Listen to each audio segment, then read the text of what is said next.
Bonjour à tous, bienvenue dans cette vidéo d'introduction au chapitre sur l'oscillateur harmonique quantique. Nous sommes ici dans la salle d'expérience de l'équipe d'optomécanique quantique du laboratoire Kastler Bruxelles, où l'oscillateur harmonique quantique existe sous diverses formes, comme je vais vous l'expliquer par la suite.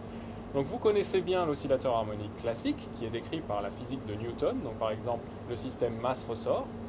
Mais ce que vous ne savez peut-être pas, c'est que ce système, dans certaines conditions, peut voir ses énergies quantifiées. Donc par exemple, si on diminue suffisamment la température de ce système, de telle sorte que kBt, l'énergie thermique, soit plus petite que h nu, où nu est la fréquence d'oscillation de l'oscillateur mécanique, et bien dans ce cas, on voit la quantification du spectre de cet oscillateur harmonique et on ne peut plus utiliser la physique de Newton pour le décrire. Donc ça, c'est ce que nous allons voir dans ce chapitre. Outre la quantification des niveaux d'énergie, un fait remarquable concernant cet oscillateur harmonique traité quantiquement, c'est que l'état fondamental, contrairement au cas classique, correspond à un mouvement qui n'est pas nul.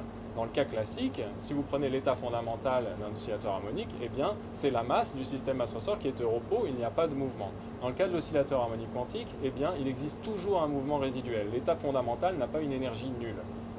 Donc ça, c'est ce qu'on verra dans les premières vidéos de ce chapitre. Ensuite, on introduira les différents types d'oscillateurs harmoniques qui peuvent exister dans la nature. Je vous ai dit que l'oscillateur harmonique était quelque chose d'omniprésent. Il existe sous diverses formes. Donc, par exemple, vous avez l'oscillateur harmonique mécanique, donc de la même manière que le système masse-ressort.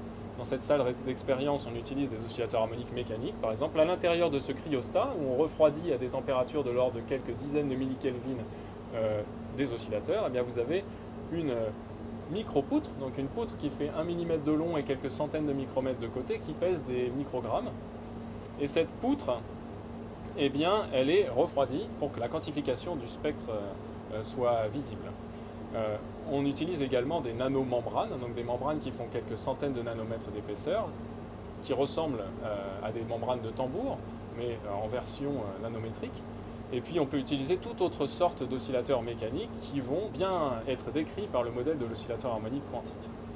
Il existe d'autres systèmes qui sont décrits par le modèle de l'oscillateur harmonique qui sont les oscillateurs électromagnétiques. Donc, un oscillateur que vous connaissez bien, c'est le circuit LC, donc une capacité et une inductance réalise un oscillateur harmonique. Donc un circuit LC, vous en avez aussi dans cette salle d'expérience qui oscille à des fréquences de l'ordre de quelques gigahertz. Et donc quand on les refroidit suffisamment, de la même manière, on peut voir la quantification du spectre de ces oscillateurs.